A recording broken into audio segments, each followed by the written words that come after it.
Dans le livre d'Andrew Morton Meghan, A Hollywood Princess, l'auteur affirme que des codes et des signaux ont été envoyés par ceux qui sont au sommet de la famille royale à Meghan Markle, 40 ans, et à son mari, le prince Harry, 37 ans pendant leur mandat royal. Monsieur Morton affirme que ceci montre un niveau d'affection envers l'actrice américaine et était la preuve d'un lien étroit partagé entre Meghan et sa belle famille. Selon le livre, des images de Camilla, duchesse de Cornouailles, 74 ans, montrent que le royal aurait fait des gestes à la duchesse de Sussex pour montrer qu'elle était acceptée au sein de la famille. Le couple s'est retiré de ses fonctions royales au début de 2020 et a déménagé aux États-Unis et ils résident maintenant en Californie avec leurs 2 enfants Archie et Lilibet. Parmi ceux qui auraient accordé un geste secret codé, au Sussex, se trouvait l'épouse du futur roi Charles, selon Monsieur Morton. Dans son livre, qui a été publié pour la première fois en 2018 avec la nouvelle édition mise à jour qui devrait être publiée plus tard ce mois-ci, Monsieur Morton affirme que le prince Harry et Meghan Markle ont peut-être induit le monde en erreur en suggérant que leur relation n'a jamais été acceptée par les membres de la famille royale. Il affirme que la véritable affection et les gestes dont témoigne Camilla montrent que Meghan a été accueillie dans la foule. L'auteur royal allègue que Camilla a enfreint le protocole royal typique pour tenir la main de Meghan et l'embrasser lors d'un événement très public en l'honneur du 70e anniversaire de son mari, le prince Charles. Monsieur Morton a déclaré, ce geste royal rare était un signe de la rapidité avec laquelle l'acteur américain avait été accepté et traité avec une véritable affection par la famille royale.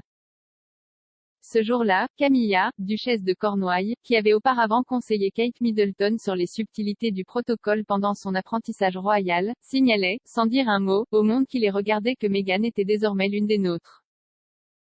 La nouvelle survient à la suite de l'interview très médiatisée de Meghan et Harry avec l'animatrice américaine Oprah Winfrey, où le couple a fait une série de déclarations sur leur temps en tant que membre senior du cabinet. S'exprimant en mars 2021, le couple a fait une série d'allégations au cours de la spéciale télévisée de 2 heures, y compris des allégations de racisme d'un membre de la famille, et Meghan a admis qu'elle s'était sentie suicidaire pendant sa grossesse.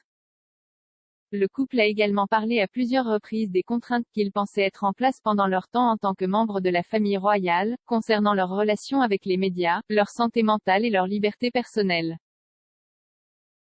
Au cours de l'interview, le prince Harry a déclaré « J'étais piégé, mais je ne savais pas que j'étais piégé.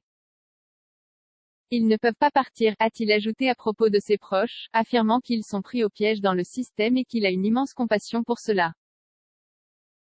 Le couple a également déclaré que leur raisonnement pour s'éloigner des fonctions royales était dû à un manque de soutien et de compréhension de la part du cabinet dans son ensemble. Ailleurs lors de l'interview télévisée, la duchesse de Sussex a également décrit comment on lui avait dit de ne pas voir démise parce qu'elle était sursaturée dans les médias et devrait faire profil bas. Cependant, selon Monsieur Morton, la duchesse a été photographiée dans des restaurants de Notting Hill et a assisté à des rendez-vous de soins de beauté pendant cette période. Il allègue que les images de paparazzi des observations ont été refusées par les journaux britanniques, en raison de la réglementation britannique, qui interdit l'utilisation de matériel obtenu par intimidation, harcèlement ou poursuite persistante, ce qui inclut les photographes qui suivent des célébrités sans leur consentement. Après la diffusion de l'interview, Buckingham Palace a publié une déclaration disant que certains souvenirs peuvent varier mais que les problèmes soulevés sont pris très au sérieux et seront traités par la famille en privé. Il a également déclaré que la famille royale avait toujours de l'affection pour les désormais ex-royaux, en ajoutant « Harry, Meghan et Archie seront toujours des membres de la famille très aimés ».